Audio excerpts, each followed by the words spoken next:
রহমাতুল লিল আলামিন ডেকে বললেন, আবু বকর তাকায় দেখো তো এই রুমালের মধ্যে ছবিটা কার? আবু বকর সিদ্দিক বলেন, পয়গম্বর এই ছবিটাই তো আমার মেয়ের ছবি। নবী আমার বলেন, এইবার তোমার মেয়েটা ছোট না বড়, ভালো না মন্দ, সুন্দর না অসুন্দর দেখার কোনো প্রয়োজন নাই।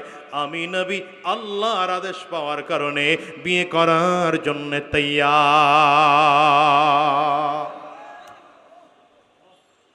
রব্বে করিম দেখলেন ওমরও আমার আল্লাহর নবীকে ভালোবাসে, উসমানও আমার নবীকে ভালোবাসে, সব সাহাবীরা আমার নবীকে ভালোবাসে, কেউ কোনোদিন কম ভালোবাসে না।